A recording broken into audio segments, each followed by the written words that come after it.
بسم الله الرحمن الرحيم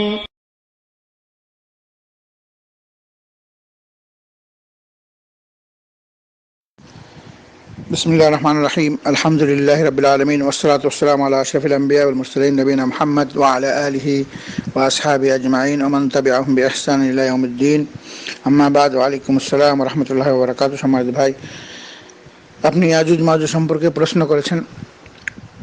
ইয়াজুজ মাজুজ কিয়ামত, পৃথিবী ধ্বংস হওয়ার 10টা বড় বড় আলামতের একটি আলামত এর কথা আল্লাহ রাব্বুল আলামিন পবিত্র কোরআনে সূরা কাহফে এবং সূরা আম্বিয়ার মধ্যে উল্লেখ করেছেন। সূরা আম্বিয়ার 96 নম্বর আয়াত আল্লাহ তাআলা বলতেছেন, আউযু বিল্লাহি মিনাশ শাইতানির রাজীম হাত্তা ইযা ফুতিহাত ইয়াজুজ ওয়া মাজুজ ওয়া হুম মিন কুল্লি হাদাবিন ইয়ানসিলুন। যখন আল্লাহ রাব্বুল আলামিন কিয়ামত নিকটে এসে যাবে, তাদেরকে ছেড়ে দিবেন। তাদের যে প্রাচীর জুলকারনাইন বাদশাহ আজ থেকে কয়েক হাজার বছর আগে, অর্থাৎ প্রায় 3-4 হাজার বছর আগে যখন জুলকারনাইন বাদশাহ দেখলো যে ইয়াজুজ মাজুজরা পৃথিবীর মানুষের উপর ফাসাদ করতেছে, তাদের উপর জুলুম অত্যাচার করতেছে এবং তাদের মোকাবেলা করার কোনো কারোর ক্ষমতা ছিল না, তখন তাদের অনুরোধে এই পূর্ব এলাকায়, পৃথিবীর পূর্ব এলাকায়, সেখানে রাশিয়া, তিরমিস, সামারকান্দ, এই আশেপাশে বিশাল বড় একটা এলাকা আল্লাহ তাআলা দিয়েছেন। সেটা হচ্ছে পাহাড়িয়া এলাকা, চারিদিকে গিরিপথ এবং সেই পাহাড়ের একদম মাঝামাঝি জায়গা বিশাল বড় এক জনবসতি, যেখানে ইয়াজুজ মাজুজরা থাকতো।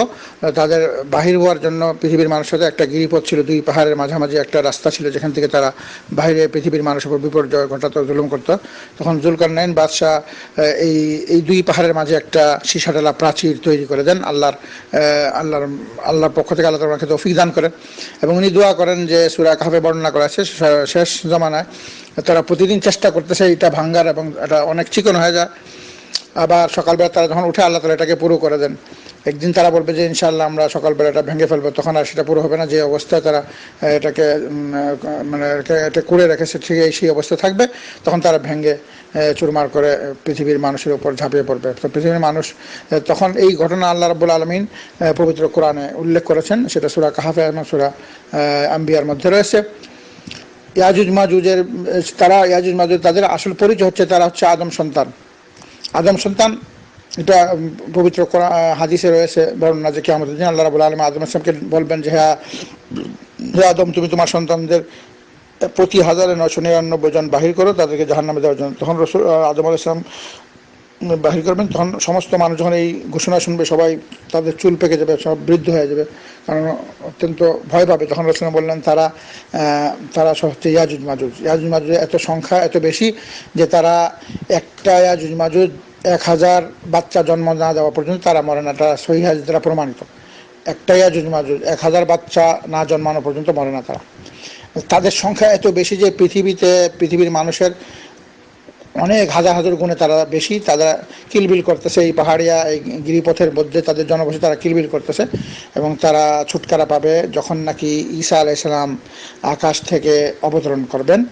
তখন তারা ছুটকারা পাবে, তখন তারা ভেঙে ছুটকারা পাবে। তখন ওই সময় আল্লাহ রাব্বুল আলামিন ঈসা আলাইহিস সালামকে বলবেন যে আমি এমন এক গোষ্ঠীকে ছাড়তেছি যাদের সাথে তোমার মোকাবেলা করতে পারো, কাজে তোমরা তুর পাহাড়ে উঠে যাও এবং বিভিন্ন জায়গায় তোমরা আশ্রয় নাও। তখন তারা বাহির বিশাল বিপর্যয় ঘটাবে। সেটা আমরা হাদিস থেকে জেনে নিই। হাদিসটা হচ্ছে সহিহ হাদিসে বর্ণনা করা হয়েছে, সেটা মুসলিমের হাদিস থেকে এটা বর্ণনা করা আছে, রাসূল সাল্লাল্লাহু আলাইহি ওয়াসাল্লাম বর্ণনা করা আছেন। এই হাদিসটা আমরা বলি এবং এটার মধ্যে আমরা জানতে পারবো বিশেষভাবে। তো ইয়াজুজ মাজুজ তারা অনেক ক্ষমতাসীন এবং তারা সব কাফের, তারা সবাই জাহান্নামী। 2টা গোষ্ঠী তারা, ইয়াজুজ এবং মাজুজ, তারা আদম সন্তান। এখানে হাদিস নওয়াস ইবনে সামান রাদিয়াল্লাহু আনহু থেকে বর্ণিত, ওফিহি ইয আওহাল্লাহু ইলা ঈসা আন্নী কাদ আখরাজতু ইবাদান লি লা ইউদানু লিআহাদিন বিকিতালিহিম ফাহাররিজ ইবাদি ইলা তুর ওয়া ইয়াবআসুল্লাহু ইয়াজুজ মাজুজ ومأجوج وهم من كل حدب ينسلون فيمر أولئك على بحيرة طبرية فيشربون ما فيها ويمر آخرهم فيقولون لقد كان بهذا مرة ما ويحشر نبي الله عيسى وأصحابه حتى يكون رأس الثور لأحدهم خيرا من 100 دينار لأحدكم اليوم فيرغب إلى الله عيسى وأصحابه فيرسل الله عليهم النغف في رقابهم فيصبحون فرسا كموت نفس واحد ثم يهبط بنبي الله عيسى وأصحابه إلى الأرض فلا يجدون في الأرض موضع شبر إلا ملأه زهمهم ونتنهم فيرغب نبي الله عيسى وأصحابه إلى الله فيرسل الله طيرا كأعناق البخت فتحملهم فتطرحهم حيث شاء الله. মুসলিমের সহিহ হাদিস দাজ্জালের অধ্যায় বর্ণনা করা হয়েছে, মুসলিমের বর্ণনা করা হয়েছে। তো অর্থ হচ্ছে যে নাওয়াস ইবনে সামান থেকে বর্ণিত, তিনি বলেন রাসূলুল্লাহ সাল্লাল্লাহু আলাইহি ওয়াসাল্লাম বলেছেন, ঈসা আলাইহিস সালামের বর্ণনার শেষে ইরশাদ করেন যে অতঃপর আল্লাহ তাআলা ঈসা আলাইহিস সালামের নিকট এই মর্মে ওহী পাঠাবেন যে আমি দুনিয়াতে আমার এমন কিছু বান্দা পাঠাচ্ছি যাদের মোকাবেলা করা কারোর পক্ষেই সম্ভবপর নয়, সুতরাং তুমি আমার মুমিন বান্দাদেরকে নিয়ে তুর পাহাড়ে উঠে যাও। অথবা আল্লাহ তাআলা ইয়াজুজ মাজুজকে পাঠাবেন, তারা প্রত্যেক উঁচু জায়গা থেকে নিচের দিকে দ্রুত অবতরণ করবে। তাদের প্রথম দলটি তাবারিয়া উপসাগরে, তাবারিয়া যেটা মৃত সাগর আছে, তাবারিয়া উপসাগরে সকল পানি পান করে ফেলবে। অতঃপর শেষ দলটি এসে বলবে, এই উপসাগরে তো একদা পানি ছিল, এখন কোথায়? এরা ঈসা আলাইহিস সালাম ও তার সাথীদেরকে ঘেরাও করে ফেলবে। এখানকার 100 দিনার চাইতেও তখনকার একটি ষাঁড়ের মাথা তাদের জন্য অনেক উত্তম বলে বিবেচিত হবে। তখন ঈসা আলাইহিস সালাম ও তার সাথীরা একমাত্র আল্লাহ তাআলার দিকে ধাবিত হবেন। তখন আল্লাহ তাআলা তাদের ঘাড়ে এক ধরনের পোকা সৃষ্টি করবেন, তখন তারা এক মুহূর্তে সবাই মরে যাবে। অতঃপর ঈসা আলাইহিস সালাম তার সাথীরা জমিনে অবতরণ করবেন। তারা জমিনে এমন এক বিঘা জায়গাও খালি পাবেন না যেখানে তাদের গায়ের চর্বি ও দুর্গন্ধ নেই। তখন ঈসা আলাইহিস সালাম তার সাথীরা একমাত্র আল্লাহ তাআলার দিকে ধাবিত হবেন।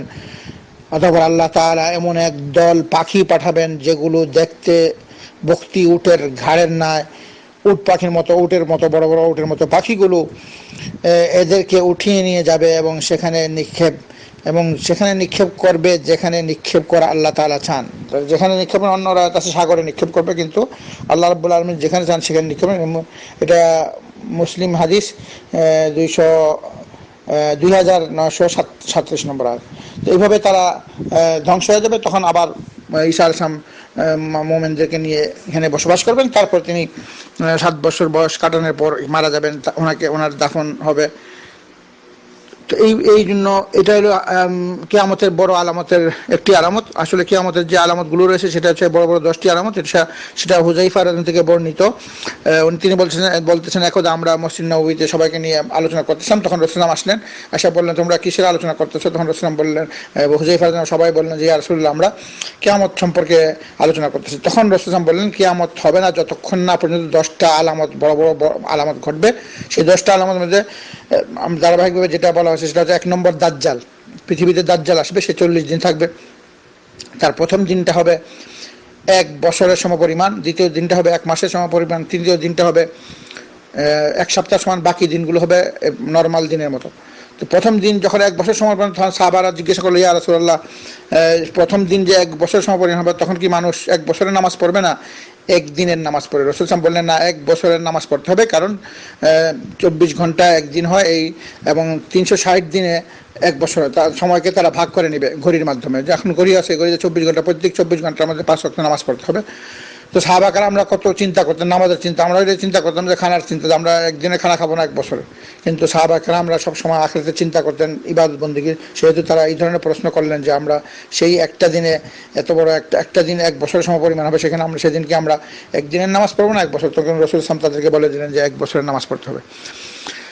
তারপর দ্বিতীয় হচ্ছে দাজ্জালের পর দাজ্জাল আসবে, তখন ঈসা আলাইহিস সালাম আকাশ থেকে অবতরণ করবেন শাম দেশে দামেস্কের জামে মসজিদে, সাদা মিনারা, সেখানে আসে তিনি ফজর নামাজ পড়বেন।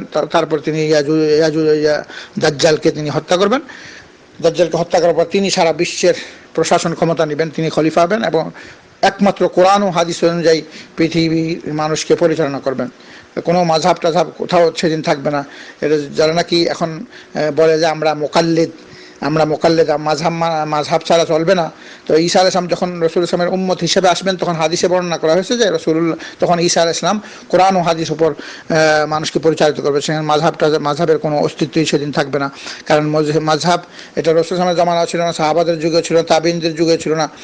400 বছর পরে মাঝহাব দুনিয়াতে মানুষেরা তৈরি করেছে। এখন মাঝহাবকে অনেক যারা নাকি দাবি করে তারা বড় বড় আলেম মুকাল্লেদ এবং গায়রে মুকাল্লেদকে তারা খুব ঘৃণা করে এবং বলে যে হাদিস মানা যাবে না, হাদিসটা চলবে না, তাদের কথা বলে। তো সে ঈসা আলাইহিস সালাম যখন আসবেন তখন কোরআন হাদিস অনুযায়ী পৃথিবী উনি প্রশাসন করবেন। ঈসা আলাইহিস সালাম থাকতেই তখন ইয়াজুজ মাজুজ আবির্ভাব হবে। ইয়াজুজ মাজুজের কীভাবে সমাপ্তি করবে আমরা এই হাদিস নওয়াস ইবনে সামান দ্বারা বর্ণনা করলাম, আমরা জেনে নিলাম। তারপর ইয়াজুজ মাজুজেরও ধ্বংস হয়ে যাবে। তারপর ঈসা আলাইহিস সালাম মারা যাবেন। তখন এরপরে 3টা, 1 নম্বর আলামত দাজ্জালের আবির্ভাব, 2 নম্বর ঈসা আলাইহিস সালামের অবতরণ, যেটা এই বুখারী মুসলিম হাদিসে হুযায়ফা রাদিয়াল্লাহু থেকে রাসূল বর্ণনা করলেন। তারপর হচ্ছে 4 নম্বর হচ্ছে ভূমিধস, পশ্চিম দেশগুলোতে একটা বিশাল ভূমিধস হবে। 5 নম্বর হচ্ছে পূর্ব দেশগুলোতে এক বিশাল ভূমিধস হবে এবং আরব উপদ্বীপ অর্থাৎ জাজিরাতুল আরবে ভূমিধস আসবে, যেখানে অনেক মানুষ মারা যাবে। 7 নম্বর আকাশে একটা ধোঁয়া আসবে, পুরা পৃথিবীর আকাশ ছেয়ে যাবে। এই ধোঁয়াটা 40 দিন থাকবে এবং মানুষের মুসলমানদের কাশি হবে এবং কাফেররা অনেক কষ্ট পাবে, তাদের দম বন্ধ হয়ে যাবে। 8 নম্বর হচ্ছে পশ্চিম দিক থেকে সূর্য উদয় হবে। পশ্চিম দিক থেকে যেদিন সূর্য উদয় হবে সেদিন তওবার দরজা বন্ধ হয়ে যাবে। তারপর একটা অদ্ভুত জন্তু আবির্ভাব হবে, সেটা সাফা পাহাড় থেকে বাহির হবে এবং 3বার বাহির হবে। সাফা পাহাড় থেকে একবার কোনো এক মরুভূমি থেকে, আবার কোনো এক দেশ থেকে, এবং সারা বিশ্ববাসীর মুসলমানকে চিহ্নিত করবে। সমস্ত মুসলমানরা সাদা বর্ণ হয়ে যাবে এবং কাফেররা কালো বর্ণ হয়ে যাবে। তখন সারা দুনিয়ার মধ্যে কাফের আর মুসলমানদের মধ্যে পার্থক্য আসে যাবে। কাফেররা সাদা দেখলে বলবে হে মুসলমান এদিকে আসো, এবং মুসলমানরা কালো দেখলে বলবে কাফের ইয়া কাফের তাআল, ইয়া কাফের ইয়া মুসলিম তাআল। এইভাবে সারা বিশ্বের মানুষকে দুভাগে বিভক্ত করা হবে। এই জন্তুটা সমস্ত ভাষায় কথা বলবে এবং সবার সাথে কথা বলবে, সমস্ত মানুষকে চিহ্নিত করবে। এটা 9 নম্বর আলামত। 10 নম্বর আলামত হচ্ছে ইয়ামান থেকে কারে আদন, ইয়ামানের যে সেখানে যে আরব সাগর আছে, সেখানে আদনের গভীর সমুদ্র থেকে একটা বিশাল অগ্নিকুণ্ড বাইরে সমস্ত পৃথিবীর মানুষকে হাসরের দিকে তাড়াবে। অর্থাৎ দুনিয়ার যে হাসর সেটা শাম দেশে সবাইকে তারা নিয়ে যাবে। এটা হলো সর্বশেষ। তো এখানে রাসূল সাল্লাল্লাহু আলাইহি ওয়াসাল্লাম দিয়ে বললেন যে কিয়ামতের আলামত ততক্ষণ পর্যন্ত না হবে না যতক্ষণ পর্যন্ত আমরা 10টা আলামত না হবে। সেখানে দাজ্জালের আবির্ভাব, ঈসা আলাইহিস সালামের অবতরণ, ইয়াজুজ মাজুজের আবির্ভাব এবং পশ্চিম দিকে ভূমিধস এবং পূর্ব দিকে ভূমিধস এবং জাজিরাতুল আরবে ভূমিধস, এবং আকাশে 7 নম্বর আকাশে অনেক ধোঁয়া ছেয়ে যাবে। 8 নম্বর পশ্চিম দিকে সূর্য উঠবে। 9 নম্বর একটা অদ্ভুত জন্তু আবির্ভাব হবে এবং 10 নম্বর একটা বিশাল অগ্নি ও আগুন সমস্ত পৃথিবীর মানুষকে আসাম দেশের দিকে তাড়িয়ে নিয়ে যাবে। এরপরে সর্বশেষে এই সুমাল বা ইথিওপিয়া থেকে এমন একটা কালো লোক বাহির হবে, যেটা বুখারীতে বর্ণনা করা হয়েছে। সেই কালো লোকটা, তার পাগুলো চিকন চিকন হবে, সে আসবে, আইসা কাবা ঘরকে ধ্বংস করবে। কাবা ঘরেরকে হাতুড়ি দিয়ে একটা একটাকে পুরো ভাঙবে এবং কাবা ঘরের সমস্ত সম্পদ, স্বর্ণ সম্পদ যা আছে সে নিয়ে নিবে। কাবা ঘরকে ধ্বংস করে তখন মদিনাকেও ধ্বংস করবে। তারপরে যখন এই মক্কা মদিনা ধ্বংস হয়ে যাবে, মক্কা মদিনার কার্যক্রম যখন বন্ধ হয়ে যাবে, তখন পৃথিবীতে আল্লাহর যে নাম আছে, আল্লাহর নাম, সমস্ত আল্লাহর প্রশংসা নাম সেগুলো উঠে যাবে। কাগজে কোথাও কোরআনের আয়াত এগুলো থাকবে না, আল্লাহর নাম থাকবে না। পৃথিবীতে তখন আবার লাত মানাত ওজ্জাত এগুলোর পূজা শুরু হবে। আস্তে আস্তে পৃথিবীতে কাফেরদের সংখ্যা বেড়ে যাবে, মুসলমান অনেক কম থাকবে। তারপর একটা সামদেশ থেকে এমন একটা বাতাস বাহির হবে, যে বাতাসটা সবখানে বয়ে যাবে এবং মুসলমানরা শ্বাস নেওয়ার সঙ্গে সঙ্গে সমস্ত মুসলমান পৃথিবীতে একেবারেই মরে যাবে তারা। এই বাতাসটা যেখানে মুসলমান যদি মাটির নিচে থাকে সেখানে এই বাতাস যাবে এবং সে শ্বাস প্রশ্বাস নেবে। এইভাবে আল্লাহকে ডাকার মতো যত মানুষ থাকবে সবাই মরে যাবে। পৃথিবীতে শুধু কাফের থাকবে, কাফের ছাড়া আর কেউ থাকবে না। তখন মুহররমের 10 তারিখ হবে কোনো এক বৎসর, এটা আল্লাহ ছাড়া কেউই জানে না কখন হবে, কিন্তু দিনটা হবে শুক্রবার মুহররম 10 তারিখ। সেদিন আল্লাহ রাব্বুল আলামিন ইসরাফিল আলাইহিস সালামকে সিংহায় ফুৎকার দেওয়ার কথা বলবেন, ফু দিতে বলবেন। তখন আওয়াজটা আস্তে আস্তে এত বিকট শব্দ হবে যে প্রত্যেকটা মানুষ পৃথিবীতে যে অবস্থা আছে ওই অবস্থায় তারা মারা যাবে। কেউ হাঁটতেছে হাঁটা অবস্থায়, কেউ দুধ দোয়াচ্ছে এই অবস্থায়, কেউ খানা খাচ্ছে, ওই অবস্থায় প্রত্যেকে তার নিজস্ব কর্ম অবস্থায় মারা যাবে। এই আওয়াজটা এত বিকট হবে যে বিকট হতে হতে এটা এমনভাবে বেড়ে যাবে যে আসমান, জমিন, চন্দ্র, সূর্য, নক্ষত্র সব ফেটে চুরমার হয়ে যাবে এবং সমস্ত মানুষ, কাফেরদের উপর আল্লাহ রাব্বুল আলামিন এই কিয়ামত ঘটাবেন, মুসলমানদের উপরে কিয়ামত ঘটবে না। এবং আস্তে আস্তে সমস্ত পৃথিবীর সমস্ত আসমান, জমিন, নক্ষত্র, তারা এগুলা ধ্বংস হয়ে যাবে এবং আল্লাহ রাব্বুল আলামিন ছাড়া আর কেউ পৃথিবীতে থাকবেন না। এইভাবে সমস্ত কিছু ধ্বংস হওয়ার পর এবার আল্লাহ রাব্বুল আলামিন 40 দিন বা 40 বছর, এটা কেউই বলতে পারে না, আবার আল্লাহ রাব্বুল আলামিন ইসরাফিল আলাইহিস সালামকে উনি জীবিত করবেন এবং আল্লাহ রাব্বুল আলামিন তাকে আবার জীবিত করে সিংহায় ফুৎকার ফু দিতে বলবেন। এই কথা আল্লাহ রাব্বুল আলামিন পবিত্র কোরআন শরীফে সূরা জুমারের 68 নম্বর আয়াতে আল্লাহ তাআলা বলতেছেন, আউযু বিল্লাহি মিনাশ শাইতানির রাজীম ওয়া নুফিখা ফিস সূরি ফাসাইকা মান ফিস সামাওয়াতি ওয়া মান ফিল আরদি ইল্লা মান শাআল্লাহ ثم نفخ فيه أخرى فإذا هم قيام ينظرون وأشرقت الأرض بنور ربها ووضع الكتاب وجيء بالنبيين والشهداء وقضي بينهم بالحق وهم لا يظلمون ووفيت كل نفس ما عملت وهو أعلم بما يفعلون।